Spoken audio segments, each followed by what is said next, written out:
الحمدللہ رب العالمین والعاقبۃ للمتقین الصلاۃ والسلام علیک یا رسول اللہ۔ اللہ تعالیٰ سورۃ الاعراف میں ارشاد فرماتا ہے والوزن یومئذ الحق فمن ثقلت موازینہ فاولئک هم المفلحون، اور اس دن تول ضرور ہونی ہے تو جن کے پلے بھاری ہوئے وہی مراد کو پہنچے۔ قیامت میں آپ نے سنا کہ انبیاء کرام سے اور امتوں سے سوال کیا جائے گا۔ اس کے بعد اللہ تعالیٰ ارشاد فرماتا ہے کہ قیامت کے دن نیکیوں کا وزن کیا جائے گا، اعمال کو تولا جائے گا، نیکیاں بھی تولی جائیں گی اور گناہ بھی تولے جائیں گے۔ میزان کا ذکر ہوا۔ حدیث شریف میں آتا ہے کہ اس کی ایک ڈنڈی ہوگی اور دو پلڑے ہوں گے۔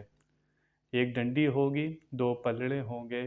اس پر ایمان رکھنا، میزان پر ایمان رکھنا ضروری ہے۔ اس کی نوعیت کیسی ہوگی، کیفیت کیسی ہوگی، یہ میزان کیسا ہوگا، یہ اللہ تعالی جانتا ہے، ہم اس کو جاننے کے مکلف نہیں ہے۔ ہمیں بتایا گیا جنت پر ایمان رکھنا ہے، دوزخ پر ایمان رکھنا ہے، یہ سب غیب کی چیزیں ہیں، تو ہم صرف ایمان لانے کے مکلف ہیں، ہمیں ماننا ہے، ہم اس کی نوعیت اور کیفیت جاننے کے مکلف نہیں ہے۔ تو ہمیں چاہیے کہ ایسے اعمال کریں۔ اس آیہ مبارکہ میں بتایا جا رہا ہے کہ جس کے پلے بھاری ہوئے نیکیوں کے، تو جس کی نیکیاں زیادہ ہوئی تو وہ فائدے میں ہوگا، اور جس کی گناہ زیادہ ہوئے تو وہ خسارے میں ہوگا۔ حضور اکرم صلی اللہ تعالی علیہ وسلم ارشاد فرماتے ہیں کہ جو چاہتا ہے قیامت کے دن اس کا نیکیوں کا پلہ بھاری ہو تو فرمایا وہ پڑھا کرے سبحان اللہ وبحمدہ سبحان اللہ العظیم۔ یہ زبان پر لفظ آسان ہے، پر یہ میزان کے پلے میں اس کی نیکی بہت بھاری ہوگی۔ سبحان اللہ وبحمدہ سبحان اللہ العظیم، یہ کثرت سے ہمیں پڑھنا چاہیے۔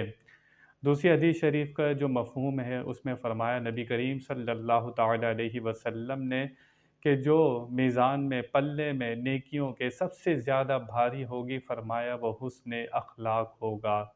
تو جس شخص کا اخلاق اچھا ہوگا کل قیامت کے دن اس کا نیکیوں کا پلہ بھاری ہوگا۔ عبادت کرنا، روزے رکھنا آسان ہوتا ہے، اب عبادت کرتے ہیں، اب اللہ کے سامنے ہوتے ہیں، تو لیکن جب آپ حسن اخلاق کی باری آتی ہے وہ آپ کو لوگوں کے ساتھ برتنا پڑتا ہے۔ لوگوں سے آپ کو اذیت بھی پہنچتی ہے، طرح طرح کی باتیں بھی پہنچتی ہیں، جب ان کی باتوں پر، ان کے جملوں پر آپ صبر بھی کرنا پڑتا ہے، اور حسن اخلاق کو آپ قائم رکھیں۔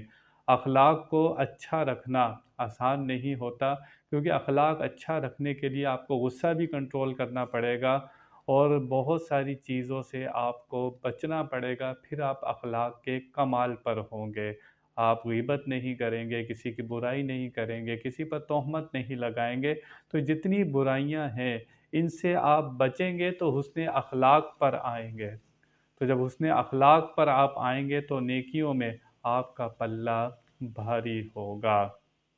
یہ جو اعمال، جو نیکیاں کرتے ہیں مختلف شکل میں، کل یہ آئیں گی، حسین شکلوں میں آئیں گی۔ جو اچھے اعمال ہوں گے وہ حسین شکل میں آئیں گے، یا ان کو جسموں کی شکل میں لایا جائے گا، یا یہ صحائف کی شکل میں ہوں گے، لکھے ہوئے ہوں گے۔ تو اس کی مختلف صورتیں ہیں۔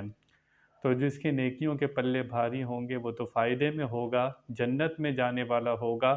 آگے اللہ ارشاد فرماتا ہے وَمَنْ خَفَّتْ مَوَازِينُهُ فَأُولَٰئِكَ الَّذِينَ خَسِرُوا أَنفُسَهُمْ بِمَا كَانُوا بِآيَاتِنَا يَظْلِمُونَ، اور جن کے پلے ہلکے ہوئے تو وہی ہیں جنہوں نے اپنی جان گھاٹے میں ڈالی ان زیادتیوں کا بدلہ جو ہماری آیتوں پر کرتے تھے۔ تو جس کے گناہوں کا پلہ بھاری ہوگا وہ دوزخ میں جانے والا ہوگا، وہ نقصان اٹھانے والا ہوگا۔ بہت سے مسلمان ہوں گے جن کے اعمال تولے جائیں گے، وزن ہوگا، لیکن اللہ تعالیٰ نے خود نبی کریم صلی اللہ تعالیٰ علیہ وسلم سے وعدہ فرمایا کہ ہم آپ کی امت کے 70,000 افراد کو بنا حساب کتاب کے جنت میں داخل فرمائیں گے۔ حضور دعا فرماتے رہے یا اللہ تعداد بڑھا دے، یا اللہ تعداد بڑھا دے۔ اللہ نے فرمایا اچھا، ہر ایک کے ساتھ 70,000 ہو جائے گا۔ حضور کی اتنی بڑی امت کی تعداد بلا حساب و کتاب کے جنت میں داخل ہوگی۔ اللہ تعالی ہمیں بھی اس میں شامل فرمائے اور بلا حساب و کتاب ہماری بخشش فرمائے، یہ دعا ہمیں کرتے رہنا چاہیے۔ اللہ تعالی ہمیں بھی ان میں شامل فرمائے۔